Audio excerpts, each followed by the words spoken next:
Bonjour à tous et bienvenue chez Jurassic Mac. Alors aujourd'hui une petite vidéo sur le sexage des serpents. Alors il y a à mon sens deux méthodes fiables pour déterminer le sexe d'un serpent.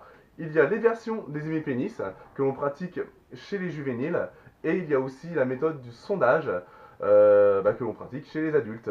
Alors par contre les cascades que vous allez voir ont été réalisées par un professionnel, donc surtout ne reproduisez pas ça chez vous, s'il vous plaît. Allons-y, rentrons dans le vif du sujet.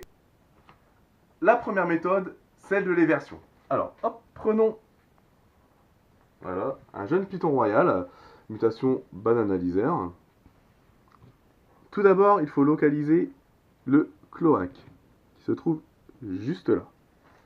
On va bloquer celui-ci avec le pouce, et ensuite, avec l'autre pouce, nous allons émettre une légère pression et remonter.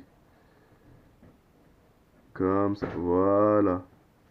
Et là, on constate qu'il y a deux hémipénis de sortie, ce qui signifie que c'est un mâle, tout simplement.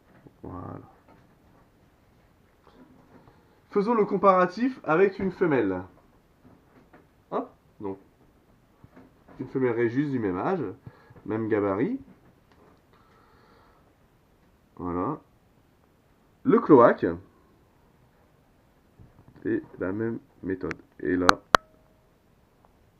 rien ne ressort. Ce qui prouve que c'est une femelle. Voilà. Abordons maintenant la deuxième technique, qui est celle du sondage. Alors pour ça, il faut d'abord des sondes. Alors ici, vous avez une trousse, enfin j'ai une trousse, avec différentes tailles de sondes. J'ai les plus grosses sondes ici, qui sont réservées exclusivement au sexage pour le gros boïdé. Et là, pour du petit boïdé et du colubridé. Voilà. Donc là, nous allons sexer du python royal adulte. Donc une sonde de cette taille-là, hop, est largement suffisante. Voilà.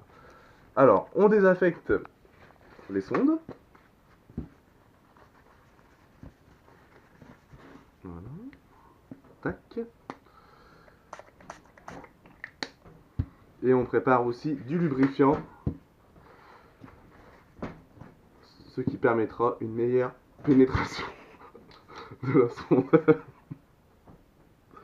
Voilà. Hop. Et on se désinfecte aussi les mains. Bon, alors, pour sexer un spécimen adulte, il faut être au moins deux, hein, pour que l'animal soit en parfaite sécurité et qu'on ne l'abîme pas lors du sondage. Mais pour cela, forcément, il me faut un volontaire. Alors parmi vous, est-ce qu'il y a un volontaire? Moi monsieur. Ah, très bien mon petit. Comment tu t'appelles? Christopher. Christopher. D'accord. Bon. T'as pas peur des serpents, rassure-moi Christopher. Bah, Non, désinfecte-toi les mains s'il te plaît. Alors, nous allons faire le sexage sur une femelle adulte.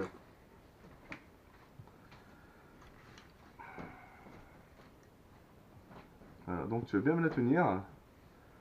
Faire en sorte qu'elle ne bouge pas trop. Voilà. Hop. Donc là, on localise le cloaque. Alors, petite précision. Avant, on pouvait lire dans certains livres qu'on pouvait déterminer en fait le sexe du python royal par la présence des éperons. Donc les mâles étaient censés avoir des gros éperons. Là, pour le coup, c'est une femelle. Et vous voyez, les éperons qu'elle a, c'est énorme. Donc aujourd'hui, on sait que cette technique-là n'est plus fiable du tout.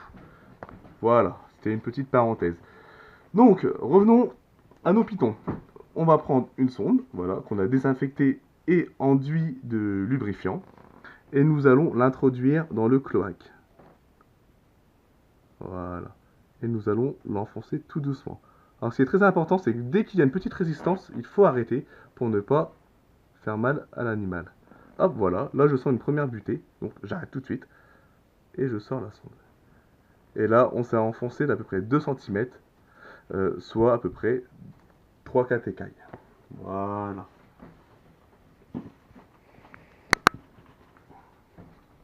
Passons maintenant au sexage d'un mâle, pour faire le comparatif.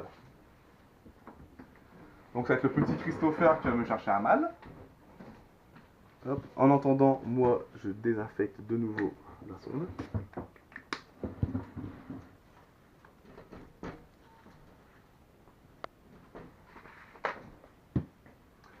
Qu'as-tu pris? Un Calico Pastel. Un Calico Pastel. Très très bon choix.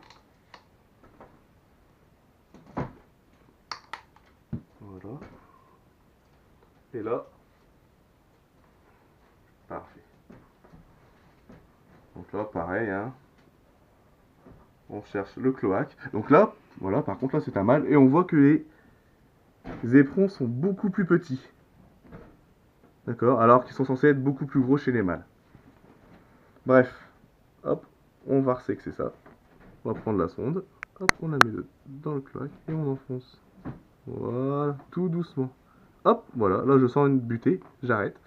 Je retire.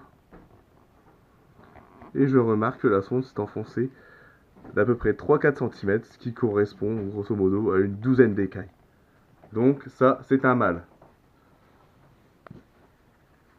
Donc chez les femelles, la sonde s'enfonce très très peu, alors que chez les mâles, elle va s'enfoncer de manière beaucoup plus profonde. Alors, nous allons maintenant passer au sexage de petits colubridés, et là en l'occurrence d'Elaphe. Elaphe gutata, aussi appelé maintenant Pantherophis gutatus. Bon, alors en attendant que mon petit Chris me trouve un mâle, Elaphe, nous allons désinfecter une nouvelle fois les sondes. Hop, donc celle-ci, on va la ranger, c'est celle que j'ai utilisée pour les pitons. Pour les élaphes, nous allons prendre une sonde bien plus petite. Hop, cette taille-là. Voilà. Donc entre chaque sexage, ce qui est très important, c'est de désinfecter le matériel, mais aussi les mains. Hop là.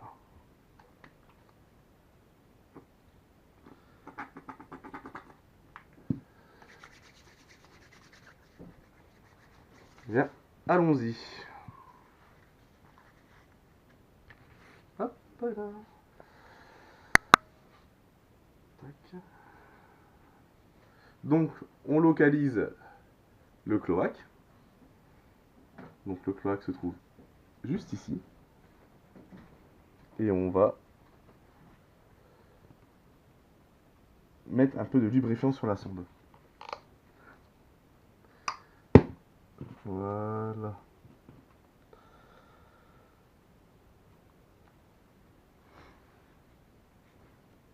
Et comme pour le python royal, nous allons l'enfoncer dans le cloaque tout doucement.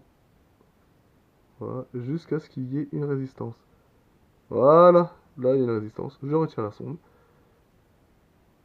Et on voit que je l'ai enfoncé de quasiment 5-6 cm, soit à peu près là, pareil, une quinzaine d'écailles. Donc ce qui prouve que c'est un mâle. Alors pourquoi chez un mâle, on va enfoncer la sonde beaucoup plus profondément que chez les femelles? Tout simplement parce qu'on va en fait rentrer dans la poche où se trouvent les hémipénis et longer les hémipénis. Du coup, forcément, on va beaucoup plus profond que chez les femelles. Maintenant, on va faire le petit comparatif pour voir avec une femelle de combien ça s'enfonce. Hop. Donc, voilà, une femelle gutata. Hop, tu la tiens. Beaucoup plus nerveuse que le mâle. Donc le cloaque, il est là. Donc on peine à le voir. Hein. Il est juste là le cloaque. Et on va mettre la sonde. Voilà. Voilà, là je sens une résistance. J'arrête tout de suite. Et je retire. Et là on s'est enfoncé d'à peu près 5 écailles. Ce qui prouve que c'est bien une femelle. Voilà. Et ben voilà pour cette petite vidéo sur le sexage des serpents. Alors j'espère qu'elle vous a plu. Si c'est le cas, n'hésitez pas à la liker et à me suivre sur ma chaîne YouTube. Et vous pouvez aussi me retrouver sur ma page Facebook Jurassic Knack. Allez, à la prochaine.